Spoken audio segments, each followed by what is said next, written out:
तो hello, welcome my dear student. स्वागत Mahakal study pen में आप लोगों का। तो आज पढ़ने वाले हम लोग अध्याय 2 का प्रश्नावली तीसरा का 5वां क्वेश्चन। ठीक है, तो 5वां क्वेश्चन में क्या है देखो, पिछले वीडियो में 4 कंप्लीट हो गया। अगर किसी प्रकार का आप लोगों को डाउट हो तो कमेंट बॉक्स में बताना है। ठीक है, अब देखते हैं, स्टार्ट करते हैं। ठीक है, तो यहाँ पर देखो, निम्नलिखित समीकरण निकायों का के मान का ज्ञात कीजिए जबकि समीकरण निकायों का एक अनंतः अनेक हल होगा। तो मैं सूत्र बताया था अनंतः हल के लिए, क्या सूत्र बताया था उसको याद रखना है हमेशा कि A1 बटे A2 बराबर किसके B1 बटे B2 के बराबर किसके C1 बटे C2 के। यहाँ तक क्लियर हो गया अनंतः हल के लिए ना। तो यहाँ पर लिख लेना है आप लोगों को कि दिए गए समीकरण के लिए हल में लिखना है आप लोगों को। हल है क्या है कि दिए गए समीकरण निकाय में सीधा मान रखना हो। ठीक है, तो देखो यहाँ पर क्या है कि A1, ठीक है, सीधा एक बार क्वेश्चन को लिख देता हूँ। 2x प्लस 3y इधर पंचांतर करेंगे तो क्या हो जाएगा, -7 हो जाएगा। ठीक है, और उसी प्रकार से इसको भी देख लो, फिर से क्या है आपको यहीं पे लिख लेता हूँ k माइनस वन फिर इंटू एक्स प्लस के प्लस 2 और क्या है आपका y है, इधर पंचांतर करूँगा तो -3k हो जाएगा, इक्वल टू 0 हो गया, इक्वल टू 0 हो गया। यहाँ तक क्लियर हो गया है? क्लियर हो गया, किसी प्रकार डाउट नहीं है ना। देखो यहाँ पर अब फिर से लिख लेते हैं यहाँ पर। ठीक है, अब क्या लिखना है देखो, A1 बराबर कितना है तो +2 है। अब B1 बराबर कितना है तो कितना है आपको 3 है, और C1 बराबर कितना है तो -7 है। यहाँ तक क्लियर हो गया। उसी प्रकार से A2 बराबर कितना है देखो, इसको लिखना है ना। अब यहाँ पर देखो x के आगे में जो भी रहे, चाहे यहाँ पर k-1 है, अगर y- जैसे कि समझाने के लिए यहाँ पर p-1 होगा, तब उसी संख्या को लिखना है। यहाँ पर क्लियर हो गया है। तो A2 बराबर क्या लिखना है हमें, k-1 को लिखना है। और उसी प्रकार से देखो y के स्थान पर अब देखो B2 बराबर क्या हो जाएगा, y के स्थान पर क्या है k+2 है। अगर यहीं पर r होता तो r+3 होता तो उसको लिखना था। ठीक है, क्लियर है यहाँ तक। उसी प्रकार से C2 बराबर क्या है -3k। यहाँ तक क्लियर है। ठीक है, उसके बाद क्या है आपका समीकरण निकाय के लिए निकाय एक। ठीक है, एक क्या है अनंतः हल के लिए, अनंततः हल के लिए लिख लेना है, या हल है लिख लेना है। ठीक है, हल है तो अतः लिख लेना है। यहाँ पर क्या है उसके लिए देखो, A1 बटे A2 होता है तो सीधे रख नहीं लिख रहा हूँ, सीधा मार रख रहा हूँ। ठीक है, तो A1 बराबर क्या है 2 है, और A2 की जगह हम क्या है k-1 है तो लिख दिया उसको भी। ठीक है, यहाँ पर ब्रैकेट डाल दे रहे हैं आप लोगों को, सरल होगा। फिर B2 बराबर क्या है 3 है, और यहाँ पर B1 बराबर 3 है, B2 बराबर क्या है k+2 है, ब्रैकेट में है तो ब्रैकेट डाल देना है। ठीक है, यहाँ तक क्लियर हो गया है। उसके बाद C1 बराबर क्या है आपको -7 है, और C2 बराबर क्या है -3k है। माइनस आपस में कैंसिल हो जाता है ऊपर नीचे। यहाँ तक क्लियर हो गया है। अब देखो इसको पहले त्रिया गुणा कर लेते हो। ठीक है, यहाँ पर समझना है आप लोगों को, और ठीक है अब इसको यहीं पर समझना है, ध्यान लगाना। देखो अब यहाँ पर त्रिया गुणा कर लेते हैं तो इसके लिए क्या हो जाएगा, देखो सीधा त्रिया गुणा हो जाएगा ना इसके लिए, समीकरण एक के लिए ना। तो यहाँ पर देखो क्या हो जाएगा, 2 ब्रैकेट k+2 हो जाएगा। ठीक है, ये यहाँ तक क्लियर है, ये इसको देखना है। ठीक है, उसके बाद अब इस यहाँ बराबर है किसके, 3 और k-1। ठीक है, इसको दे देता हूँ आपको समीकरण 1। इसको हल करना चाहते हैं। ठीक, उसके बाद फिर समीकरण 2 हल करेंगे, इसमें 3 होगा, समीकरण 1, समीकरण 2, समीकरण 3 होगा। ठीक है, यहाँ तक हो गया। तो यहाँ पर क्या हो जाएगा, 2k हो जाएगा, गुणा करेंगे तो मल्टीप्लाई होगा, तो ए भी प्लस में है तो प्लस 2 दूनी 4 होगा, बराबर फिर यहाँ पर मल्टीप्लाई करेंगे तो 3k हो जाएगा। ये +3 है, -1 है तो आपस में गुणा होगा तो क्या हो जाएगा, -3 हो जाएगा। यहाँ तक क्लियर है। अब देखते हैं फिर से, अब देखो के साइड वाले को के साइड में पंचांतर करेंगे, और सिंगल संख्या वाले को सिंगल संख्या साथ पंचांतर करेंगे। यहाँ तक क्लियर है। तो ये +4 है, इधर पंचांतर करूँगा तो क्या हो जाएगा आपको, आएगा तो क्या हो जाएगा आपको +3 हो जाएगा। क्लियर है। अब यहाँ पर पहले से 3k था, अब यहाँ पर 2k को इधर पंचांतर करूँगा तो क्या हो जाएगा 2k हो जाएगा। यहाँ तक समझ आ गया है। तो यहाँ पर अब जोड़ देंगे आपस में तो 7 हो जाएगा। अब देखो 3k में हम -2k घटा देंगे तो कितना हो जाएगा, केवल k हो जाएगा। तो k बराबर कितना निकल गया है, +7 निकल गया है। तो k का मान यहाँ पर 7 निकला समीकरण 1 के लिए। अब उसी प्रकार से समीकरण 2 देखो फिर से, अब देखो यहाँ पर क्या करना है, अभी इसको भूल जाना है, इसको भूल जाना है आप लोगों को। अब इसको तिर्या गुणा करना है, इसको और इसको, इस संख्या को, समीकरण 2 के लिए। यहाँ तक क्लियर है। तो यहाँ पर लिख लेना है, फिर से क्या लिख लेना है, अब देखो a+ यहाँ पर जाएगा, पहले 3 था फिर मल्टीप्लाई हो जाएगा, तिर्या गुणा कर रहे हैं ना ए वाले से इधर से। अब इसको भूल जाना है संख्या को, ठीक है। अब इसका आ जाना है तो क्या हो जाना है, 3k हो जाएगा बराबर क्या हो जाएगा, 7 पहले से था मल्टीप्लाई k + 2 हो जाएगा। यहाँ तक क्लियर है। इसको समीकरण 2 दे देता हूँ। क्लियर है यहाँ तक, ठीक है। तो यहाँ पर 3 3 9k हो जाएगा बराबर, अब देखो प्लस कैसे कहा करेंगे तो क्या हो जाएगा 7k हो जाएगा। अब प्लस ये भी है, भी प्लस में, तो +7 दूनी 14 हो जाएगा। यहाँ तक क्लियर है। के वाले को एक साइड में पंचांतर करेंगे तो 9k माइनस इधर आ जाएगा, 7k हो जाएगा, ये प्लस इधर आ जाएगा तो क्या हो जाएगा, पंचांतर करेंगे तो प्लस माइनस रहेगा तभी पंचांतर होता है, और मल्टीप्लाई रहता है तो पंचांतर नहीं होता है। इस बात को याद रखना है हमेशा, ठीक है। तो यहाँ पर हो गया 14, ठीक है। और 9 में 7 घटा देंगे तो कितना बचेगा, k, तो 2k बचेगा आपको, हो गया। तो k बराबर कितना है आपको यहाँ पर 14 बटे, अब ये भिन्न में आ जाएगा तो कितना हो गया, k का मान निकल गया आपका 7। इसको देते हैं हम समीकरण 2। तो यहाँ पर भी k का मान 7 निकला है, यहाँ पर भी k का मान 7 निकला है। तो समीकरण 3 में भी k का मान 7 निकलेगा, तभी तो यह अनंत हल होगा।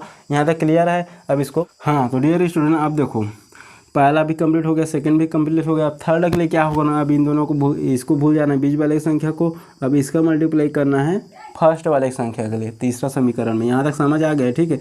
अब सेकंड हो गया, समीकरण 1 समीकरण 2 निकल गया, तो समीकरण 3 निकालेगा। जब भी संख्या लास्ट में और इधर नहीं रहेगा तो उसको मल्टीप्लाई करना है, जो शुरू वाले से एक साथ त्रिया गुणा करते हैं। इस बात का याद रखना है, ठीक है। तो यहाँ पर लिख लेना है, फिर से अब मल्टीप्लाई करेंगे तो 3k हो जाएगा, ठीक है, बराबर इन दोनों के साथ होगा ना, a × c के साथ हम त्रिया गुणा कर रहे हैं। इस बात का याद रखना है, ठीक है। अब यहाँ पर 7 है, यहाँ पर क्या है, k - 1 है, ठीक है। मल्टीप्लाई कर दें, 3 दूनी 6k हो गया है। अब इधर देखो कितना हो गया है, 7k हो गया है, और 7 माइनस से गुणा करेंगे तो -7 हो जाएगा। यहाँ तक क्लियर है। अब के वाले को एक साइड में मल्टीप्लाई करेंगे, अब देखो, ठीक है। यहाँ तक क्लियर है। आप देखते हैं के वाले को एक साइड पंचांतर करेंगे तो 7k है, इधर लाऊंगा तो फिर माइनस हो जाएगा, तो इसी को हम इधर ले जाते हैं, ठीक है। तो ये हो गया से 6k इधर आ जाएगा, क्या होगा, -7k हो जाएगा। पहले -7 बचा हुआ है, तो देखो -7 बड़े साइन में, बड़े नंबर में क्या है आपका माइनस का साइन है, ठीक है। तो यहाँ पर -7 में +6k घटाएंगे तो कितना हो जाएगा, -k बचेगा, ठीक है। और यहाँ पर भी माइनस है तो माइनस माइनस आपस में कैंसिल हो जाएगा, तो k का मान कितना निकल गया है, 7 निकल गया। इस प्रकार से तीनों आपस में बराबर है, ठीक है। तो क्या है, ये दिए गए समीकरण यहाँ पर लिखना है कि k के मान के लिए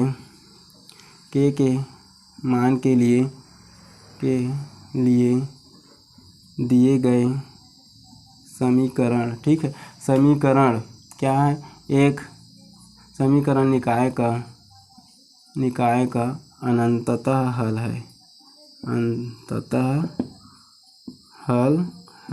सभी का के समीकरण 1 में भी 7 निकला है k का मान, और समीकरण 2 में भी k का मान निकला है, तो आपस में सभी बराबर है ना। यहाँ पर सूत्र में क्या है, a1 बटे a2 बराबर है c1 बटे b1 बटे b2 के बराबर है किसके, c1 बटे c2 के। यहाँ तक क्लियर है। तो इस प्रकार से देखो सेकंड क्वेश्चन में क्या है कि kx बराबर है इसको, ठीक है। यहाँ पर इंपॉर्टेंट बताने वाला हूँ आप लोगों को, ठीक है। तो यहाँ पर देखो क्या है कि दिए गए समीकरण लिख लेना है आपको, दिए गए समीकरण, ठीक है, हाफ में लिख रहा हूँ, निकाय में, ठीक है। यहाँ पर लिख लेना है आपको, फिर से यहाँ सीधा मैं लिख रहा हूँ, यहाँ क्या है आपको, a1 बराबर आपका k है, ठीक है, और b1 बराबर क्या है आपको 2 है, और c1 बराबर क्या है आपको -4 है, इसको देखना है, ठीक है। तो -4 लिख लिए, और a2 बराबर क्या है आपको, देखो अब इसको यहाँ पर आ जाना है, a2 को मान गए, अब इस यहाँ से निकलेगा तो ये कितना है, +5 है, और b2 बराबर कितना है तो -3 है, और c2 बराबर कितना है तो क्या है +6 है ना। यहाँ तक क्लियर हो गया है। तो यहाँ पर फिर से लिख लेना है कि समीकरण निकाय, ठीक है, अनंततः हल के लिए अनंततः हल है है अतः क्या होता है जी, A1 बटे A2 होता है, A2 होता है बराबर है B1 बटे B2, ठीक है, बराबर है किसके, C1 बटे C2 की। यहाँ तक क्लियर है, ठीक है। अब देखना है कि के का मान जहाँ पर रहेगा ना उसी को तिरिया गुणा करना है। यहाँ पर पहले में सभी में के रहा था तो वहाँ पर कंफ्यूज नहीं, लेकिन यहाँ पर कंफ्यूज हो गया। यहाँ पर के देखो, यहाँ पर के है, A1 बराबर के है बटे 5 है, और B2 बराबर क्या है तो 2 बटे -3 है, ठीक है, बराबर किसके, -4 बटे 6 के।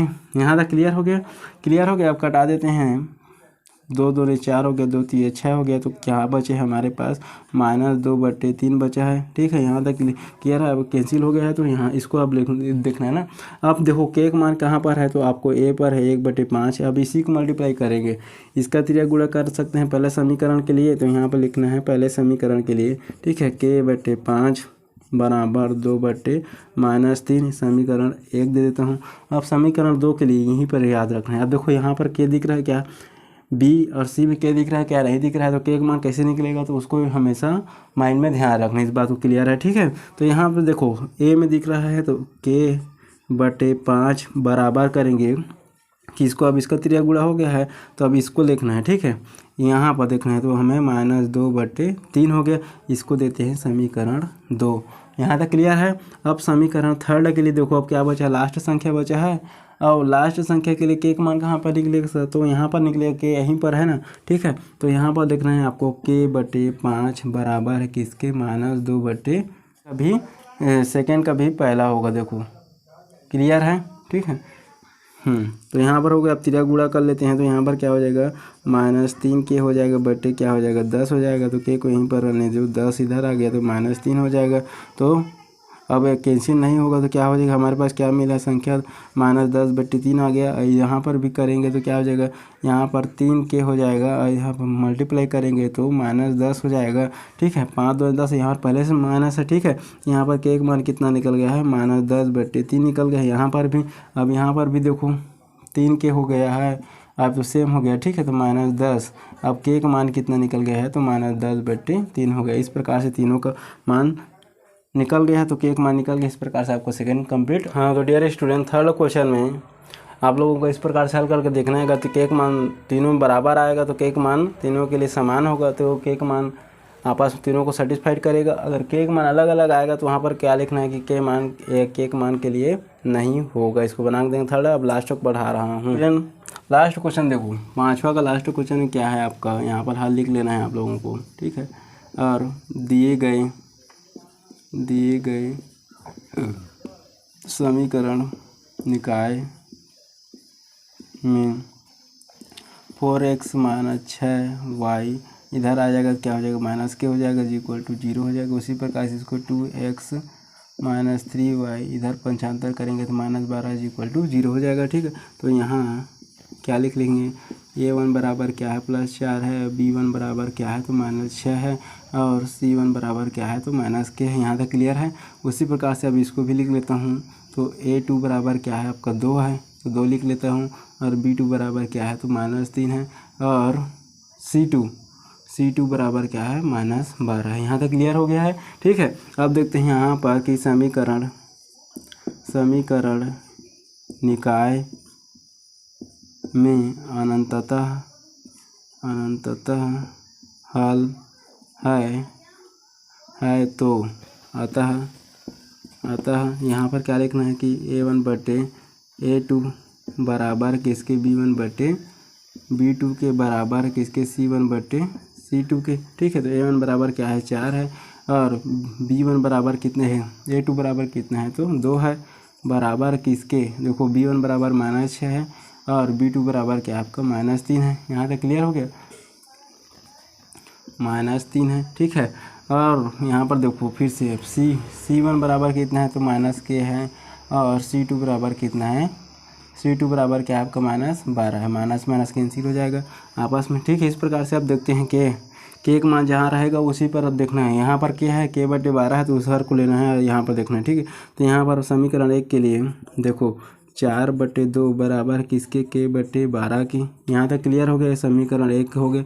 अब समीकरण 2 कैसे बनेगा, देखो यहाँ पर 6/3 बराबर किसने, k/12 12 के, ये समीकरण 2 हो गया। और समीकरण 3 कैसे बनेगा देखना है, ठीक है। तो यहाँ पर 4 है, तो 4/2 बराबर किसने k/12 के, ये समीकरण आपका 3 बन गया। इस प्रकार से क्लियर है, ठीक है। तो यहाँ पर देखो फिर से अब त्रिया गुणा कर लेते हैं कि यहाँ पर क्या हो जाएगा 2k हो जाएगा, ठीक है। और यहाँ पर 12 गुणित 4 हो जाएगा। तो यहाँ पर देखो फिर से k बराबर कितना हो जाएगा 12 गुणित 4/2 हो जाएगा। तो 2 छक्का 12 हो गया, तो 6 तिया कितना हो गया, के एक मान निकल गया है आपका 18 निकल गया है, 6 चौक 24 निकल गया, ठीक है। 6 चौक 24 हो गया है। और उसी प्रकार से इसको भी तिरिया गुणा कर लेते हैं। यहाँ पर 3 के हो जाएगा, तिरिया गुणा करेंगे तो यहाँ पर, ठीक है। और यहाँ पर 6 गुणित 12 हो जाएगा। तो के बराबर कितना निकल गया है, 6 गुणित 12 हो गया है। और 3 दूने 6 हो गया, तो 12 के एक मान कितना निकला है, 12 दूने 24 हो गया है। यहाँ पर भी के एक मान 24 हो गया है। यहाँ पर भी अब देखो यहाँ पे त्रिकुड़ा करेंगे तो दो हो जाएगा 12 गुणित 4 हो जाएगा। तो के एक मान कितना निकल के जाएगा आपको 12 × 4/2 हो जाएगा। तो 2 छक्का 12 हो गया, तो 6 चौक 24 हो जाएगा। इस प्रकार से के एक मान सभी को संतुष्ट आपस में बराबर हो रहा है। यहाँ पर भी 24, यहाँ पर भी 24 हो रहा है। इस प्रकार से आपका ये क्लियर हो गया। तो के एक मान निकल गया आपका 24। अगर किसी प्रकार का डाउट हो तो आप लोगों को कमेंट बॉक्स में बताना है। प्रश्न वाली 5वां कंप्लीट होता है। अगर किसी प्रकार का लोगों को डाउट हो तो कमेंट बॉक्स में बताना है। और ज़्यादा से ज़्यादा इसको छोटे भाई बहन को शेयर करना है, अपने दोस्त यार मित्र भाई बहन को ज़्यादा से ज़्यादा शेयर करना है, ताकि उसको भी सपोर्ट मिल सके, मदद मिल सके, ठीक है। और कोचिंग करने की कोई आवश्यकता नहीं है, बस आप लोगों को इस प्रकार से स्नेह और प्यार बनाए रखना है और एक लाइक एक सब्सक्राइब कर देना है। तब तक मिलते हैं नेक्स्ट वीडियो में। जय हिंद, जय Bharat, thank you so much.